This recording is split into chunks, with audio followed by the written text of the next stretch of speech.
नमस्कार।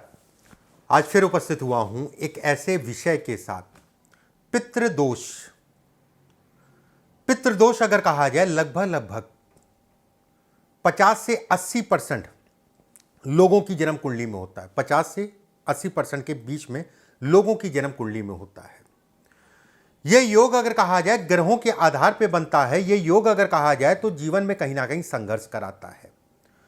पितृदोष की अगर मैं बात करूं, यह बेहद पीड़ादायी ग्रह कहीं ना कहीं दोष कहलाता है। ये सूर्य है, राहु है, चंद्रमा है, लगन है, पंचम है, नवम है, नवमेश है, इनके संबंध से कहीं ना कहीं बनता है। इसके कुछ लक्षण मैं बताता हूं, उसके बाद लास्ट में मैं आपको इसके उपाय भी बताऊंगा। इन उपायों को करिएगा जरूर। देखिए, लक्षण की अगर मैं बात करूं पितृदोष की, धन आएगा, रुकेगा नहीं। कहते नहीं है कि धन तो बहुत आता है लेकिन रुकता नहीं है आचार्य जी। आता है, चला जाता है, कहाँ जाता है कुछ पता नहीं है। एक चीज़ बहुत अच्छी है, इस वीडियो में मैं हाथ पे भी आपको बताऊंगा कि कैसे बहुत सारे लोगों की जन्म कुंडली नहीं है या बर्थ डिटेल नहीं है,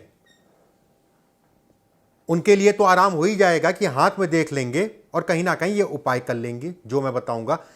अगर आपको जन्म कुंडली का नहीं पता या देखने का नहीं पता, आसानी से हाथ में देख के भी आप समझ सकते हैं कि आपकी जन्म कुंडली में या आपके ऊपर हस्तरेखा में पितृदोष है कि नहीं है।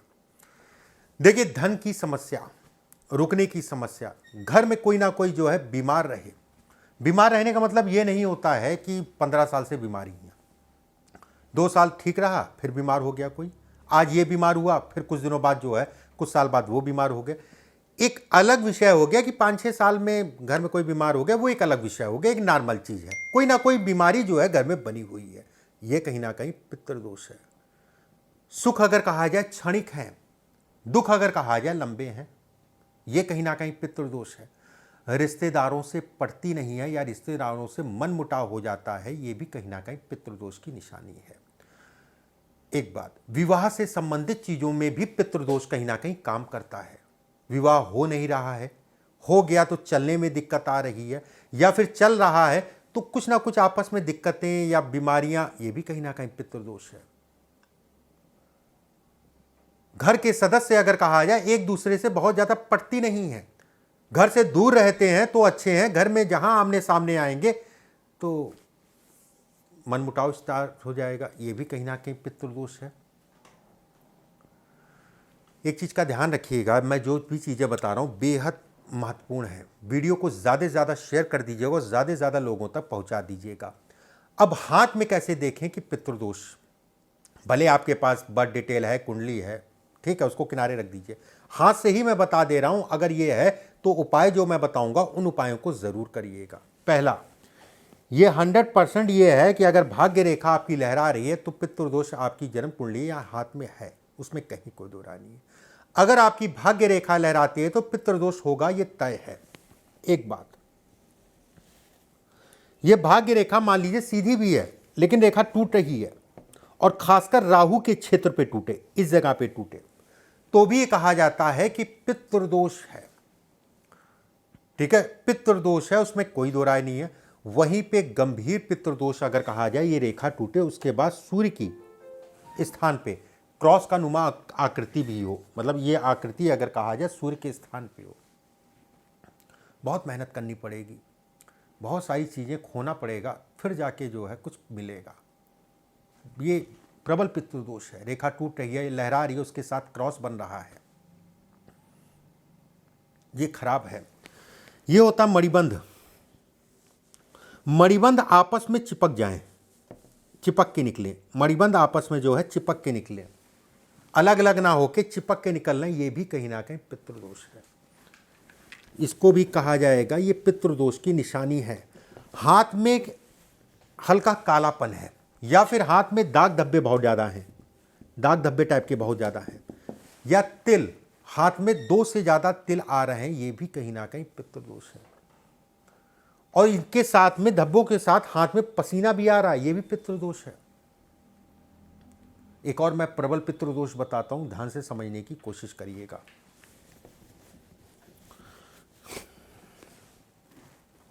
ये रेखा टूट रही है, ठीक है, ये रेखा टूटे या फिर ये रेखा लहरा रही है और उसके साथ में सूर्य की रेखा भी टूटे या लहराए, ऐसे में कहा जाएगा कि व्यक्ति को ऊपर वाले ने बहुत कुछ देना चाहा, लेकिन व्यक्ति अपनी गलतियों के कारण, अपने नेचर के कारण उन चीज़ों को प्राप्त नहीं कर पाएगा।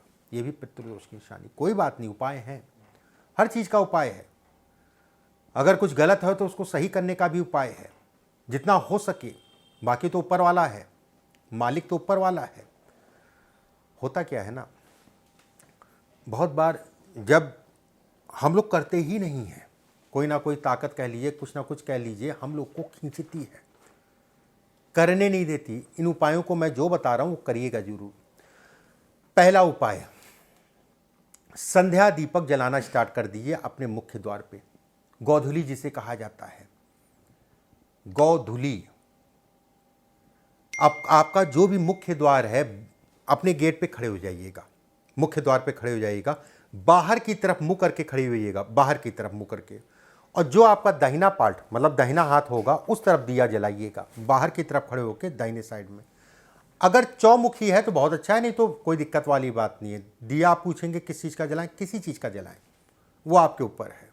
बस ध्यान रखिएगा, सरसों का तेल हो, घी हो, ये अच्छा है। तिल का मत जलाइएगा, पीला या काला कोई भी तिल हो मत जलाइएगा। सरसों का, घी का, इसका होगा तो ठीक है। सरसों का तेल का जलाइए, सबसे बेहतर है। ये काम शुरू कर दीजिए, हर घर में ये होना चाहिए और इसका असर पड़ता है, ये तय है। जो पुरखों ने बना दिया, पुराने लोगों ने बना दिया, उसका असर पड़ेगा। दूसरा उपाय, ये जो मैं उपाय बताने जा रहा हूं, ठीक है, इसको करिएगा जरूर और इससे आपको जो है काफ़ी हद तक का रिलीफ मिलेगा। अमावस्या को, अमावस्या जो होती है, अमावस्या के दिन लोहा ले लीजिएगा, कील हो गया, कुछ भी हो गया, एक मिट्टी का एक पात्र ले लीजिएगा, मिट्टी का बर्तन ले लीजिएगा, सरसों का तेल ले लीजिएगा थोड़ा सा, ठीक है, सरसों का तेल। अपनी बराबर लंबाई का एक काला धागा ले लीजिएगा, मतलब सर से लेके अंगूठे तक का अपनी बराबर लंबाई का एक काला धागा ले लीजिएगा। सरसों का तेल जो है उस मिट्टी के पात्र में भर दीजिएगा, उसके अंदर एक कील डाल दीजिएगा। उस मिट्टी का पात्र का ढक्कन जो होगा, ठीक है, ढक्कन उसको ढक दीजिएगा और जो लंबा आपने धागा लिया है, काले रंग का धागा लीजिएगा, सूत वाला, कच्चा धागा जिसे कहा जाता है, उस पर लपेट दीजिएगा। किसी भी पीपल के पेड़ के नीचे रख दीजिएगा, अपनी दिक्कतें परेशानियों को बोलते हुए। बस एक चीज़ का ध्यान रखिएगा, उस पीपल के पेड़ में पूजा होती रहनी चाहिए। पूजा होती रहनी चाहिए मतलब होता है कि एक पीपल का पेड़ अगर कहा जाए तो सड़क के किनारे वीरान है, उस पर कभी कोई पूजा पाठ नहीं हुई। एक वो होता है कि जिसपे लोग पूजा करते हैं, ऐसा वृक्ष जो है पकड़िएगा। एक नियम बना लिए चिड़ियों को दाना डालने का।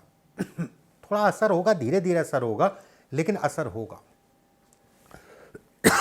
चिड़ियों को दाना डालने का, अपने घर की छत पे पूरब या उत्तर दिशा में थोड़ा सा जल ले लिए, दाना रख दीजिए सुबह के समय। बाकी आपकी इच्छा है तो रोज़ बदलिए, कम से कम पानी तो रोज़ बदल दीजिएगा, उसी के साथ में दाना भी बदल दीजिएगा। ये उपाय जो मैंने बताए हैं, इन उपायों को आप करिए। अगर और भी कुछ कर सकते हैं तो एक और मैं उपाय इसी में बता दे रहा हूं, ये भी रामबाण है। प्रतिदिन आपको 108 बार, प्रतिदिन आपको 108 बार जो है ओम पित्राय नमः का जाप करना चाहिए। ओम पित्राय नमः 108 बार प्रतिदिन। आटे का दिया बना लीजिएगा, आटे का दिया। अगर हो सके तो शिव मंदिर में करते हैं तो बहुत ही अच्छा है, रामबाण है। आटे का दिया बना लिया, उसमें घी या तेल जो भी रखना है शिव जी के सामने जला दिया, वहां बैठ गए, 108 बार जो है ओम पित्राय नमः का जाप 108 बार करना शुरू कर दीजिए। ये उपाय रामबाण है, असर होगा, धीमे धीमे होगा, कुछ समय लगेगा। ये नहीं कि आज आपने किया कल से हो सकता है, परमात्मा कर सकता है, उसमें कहीं कोई दो राय नहीं है।